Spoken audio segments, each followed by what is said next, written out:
स्वागत है आपका आपके अपने channel civil engineer Mukesh Shah में। आज का नक्शा जो है हमारा यहाँ पे 22 फीट बाई 40 फीट का है। यानी कि अगर हम लोग जानना चाहेंगे कितने स्क्वायर फीट में ये नक्शा बना हुआ है तो देख लो, यहाँ पे एरिया मैंने निकाला है 22 गुने 40 कर दो। ये 22 फीट है, ये 40 फीट है, दोनों को गुना कर दोगे तो ये है आपका 880 स्क्वायर फीट। ठीक है, तो 880 स्क्वायर फीट का आज हम लोग ये नक्शा देखने वाले हैं। सबसे पहले मैं आप लोग को एक क्लियर कर दूं कि जो नक्शा बन रहा है यहाँ पे ये मेरे क्लाइंट के रिक्वायरमेंट के हिसाब से बना है और उनके लिए ये नक्शा सही है। आपके रिक्वायरमेंट के हिसाब से थोड़ा बहुत अगर इसमें कुछ चेंजेस करना है तो आप कर सकते हो, आप कर लीजिएगा।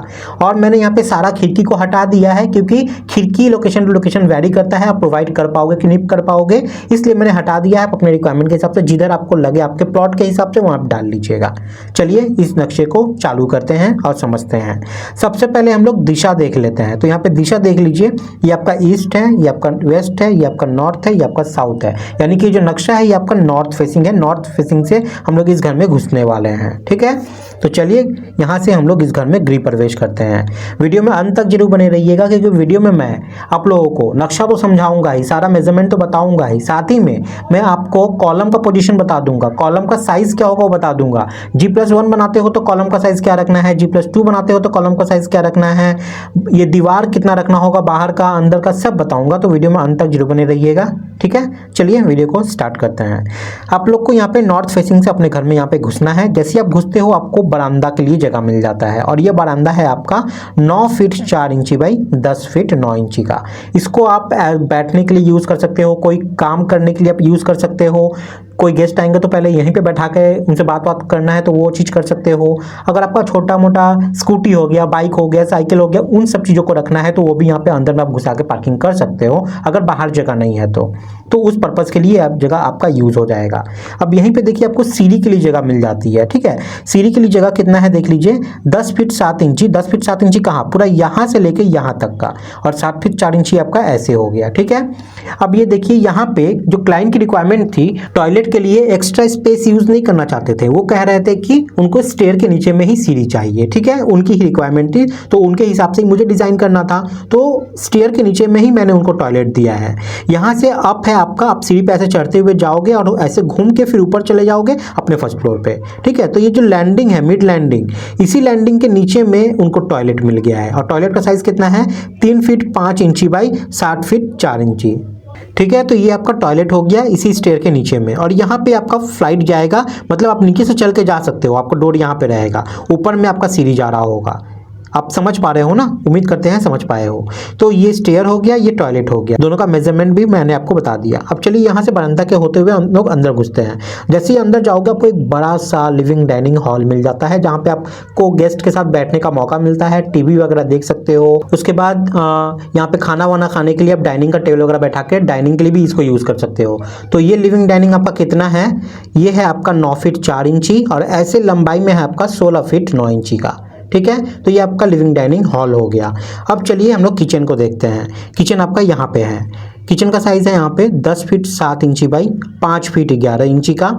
और यहाँ पे ये काउंटर का लेआउट है। यहाँ पे फ्रिज वगैरह रखने के लिए जगह है, आपके ऊपर है। अगर आप काउंटर पूरा ऐसे खींच देना है तो आप पूरा खींच दीजिएगा। फ्रिज को आप लिविंग डाइनिंग में रखना चाहते हो तो वहाँ पे रखिएगा, आपके ऊपर डिपेंड करता है। ओवन को आपको यहाँ पे रखना है क्योंकि आपका ईस्ट इधर है, तो ईस्ट की तरफ में आप ओवन को यहाँ पे रख लीजिएगा। ठीक है, तो ये आपका किचन हो गया पूरा। अब हम लोग को यहाँ पे 3 बेडरूम मिलता है, बेडरूम 1, बेडरूम 2, बेडरूम 3। बेडरूम 1 है आपका 10 फीट 7 इंची बाई 13 फीट 10 इंची का, बड़ा बेडरूम आपको मिल जाता है।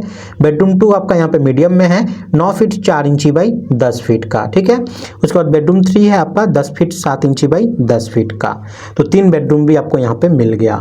तो ये हो गया पूरा अंदर का माप। अब चलिए हम लोग यहाँ पे दीवार को देखते हैं कि दीवार आपको यहाँ पे कितना का मिलने वाला है। तो जो आप बाहर का दीवार देख रहे हो, देखिए वो थोड़ा सा आपको चौड़ा, थोड़ा मोटा दिख रहा है ना। तो बाहर का दीवार यहाँ पे सारा एक्सटर्नल वॉल यहाँ पे 10 इंची का रखा गया है। और अंदर में जितने भी वॉल है, जो पतला पतला वॉल आपको दिख रहा है, अंदर का जितना भी पार्टीशन वॉल है वो सब आपको यहाँ पे 5 इंची का डालना है। तो एक्सटर्नल वॉल 10 इंची का हो गया, इंटरनल वॉल 5 इंची का हो गया। ठीक है, अब हम लोग कॉलम देख लेते हैं कि कॉलम आपको कहाँ कहाँ प्रोवाइड करना है इसमें। तो ये देख लीजिए, 1 2 3 4 5, इस लाइन में आपको 5 प्रोवाइड करना है। उसके बाद इधर में देख लीजिए आपको 4 प्रोवाइड करना पड़ेगा, 1 2 3 4। ठीक है, 4 हो गया। और बीच वाले में आपको 1 2 3 4 5, तो सब मिला के आपका कितना होता है 1 2 3 4 5 6 7 8 9 10 11 12 13 14, टोटल नंबर ऑफ कॉलम आपका हो गया 14। ठीक है, अब बात करते हैं कि अगर आप G+1 बनाते हो तो आपको जो कॉलम है सारा कॉलम का साइज आपको यहाँ पे 10 इंची बाई 12 इंची का रखना है, और अगर आप G+2 बनाते हो ना तो आपको सारा कॉलम यहाँ पे 12 इंची बाई 12 इंची का रखना है। लेकिन मेरी रिकमेंडेशन माने आप G+1 बनाओ या 2 बनाओ, आपको 12 इंची बाई 12 इंची कॉलम रखोगे तो इन फ्यूचर के लिए अच्छा रहेगा कि कभी आपको एक्सटेंड करना पड़ गया, कभी बढ़ाना पड़ गया तो वो चीज़ सोचना नहीं पड़ेगा, आप इजीली बढ़ा सकते हो। कॉस्ट में बहुत ज़्यादा का अंतर आपका यहाँ पे नहीं आएगा। ठीक है, तो 12 इंची बाई 12 इंची ही रखिएगा तो ज़्यादा बेटर रहेगा। ठीक है, तो ये हमारा कॉलम का पार्ट भी कवर होता है। अब दरवाजा देख लेते हैं। तो ये मेन दरवाजा है। मेन दरवाजा आपका मिनिमम 3.5 फीट, लेकिन स्टैंडर्ड की बात करें तो 4 फीट का आपको दरवाजा ये रखना होगा, और ये शटर आपका इधर रहेगा अगर सिंगल शटर है तो। ठीक है, और ये खुलेगा इस दिशा में ऐसे। क्लियर हो गया। उसके बाद हम लोग यहाँ से अंदर जाते हैं। पहले टॉयलेट को देख लेते हैं। टॉयलेट का आपका शटर जो है आपका यहाँ रहेगा और ये खुलेगा इस दिशा में, और ये रखना है आपको 2.5 फीट का। उसके बाद किचन हो गया। किचन का आपका शटर जो है वो रहेगा इधर में और ये खुलेगा इस तरफ में, और ये आपको रखना है मिनिमम 2.5 फीट का। स्टैंडर्ड 3 फीट होता है, आप 2.5 फीट भी रखोगे तो भी आपका ये चल जाएगा। ठीक है, तो ये किचन हो गया। अब बात करते हैं बेडरूम की। तो तीनों बेडरूम में देख लीजिए, तीनों बेडरूम का शटर आपका ऐसे लगेगा। इसका यहाँ पे शटर है, खुलेगा इस दिशा में। इस बेडरूम का शटर यहाँ लगेगा, खुलेगा इस दिशा में। इस बेडरूम का शटर यहाँ लगेगा, खुलेगा इस दिशा में। और तीनों ही बेडरूम का जो डोर का जो विड्थ है वो 3-3 फीट का रहेगा। 3 फीट 3 फीट 3 फीट का। समझ में आ गया। तो ये डोर का पोजीशन भी पार्ट मैंने कवर कर दिया। तो टोटल आपको यहाँ पे क्या क्या चीज़ मिलता है, 3 बेडरूम मिला, एक लिविंग डाइनिंग मिला, एक किचन मिला, एक कॉमन टॉयलेट मिला और एक बरामदा आपको मिल गया, और स्टेयर आपको फर्स्ट फ्लोर पे ले जाने के लिए मिल गया। तो नक्शा कैसा लगा है ना, एक लाइक और एक कॉमेंट जरूर कीजिएगा प्लीज़। इससे हम लोग को मोटिवेशन मिलती है और आप लोग के लिए फ्री नक्शा लाने में भी हम लोग को अच्छा लगता है। तो लाइक तो कीजिएगा ही, इससे हमारी मदद भी हो जाती है। और शेयर कर देने से क्या होता है ना कि दूसरों की इससे मदद हो जाती है, जिसको इसकी रिक्वायरमेंट है, जो पैसा खर्च नहीं कर पाएंगे, जो गांव साइड में रहते हैं, तो उन लोग को इस नक्शे से कुछ एक आइडिया जरूर मिल जाएगा उन लोग को। ठीक है, तो प्लीज़ शेयर कर दीजिएगा। चलिए, इसका आपको स्क्रीनशॉट लेना है तो स्क्रीनशॉट ले लीजिए। अगर आपकी कोई रिक्वायरमेंट है तो आप लोग कमेंट में मुझे बता दीजिए, मैं उस पर जरूर आप लोग के लिए नक्शा लेके आऊँगा। अपनी रिक्वायरमेंट को जरूर लिख दीजिएगा कि मुझे ये बेडरूम इतना इतना ये चीज़ चाहिए। तो चलिए, आज के लिए गाइस इतना ही है। मिलते हैं अगली वीडियो में फिर कुछ न्यू नक्शे के साथ। तब तक के लिए बाय, टाटा, जय हिंद।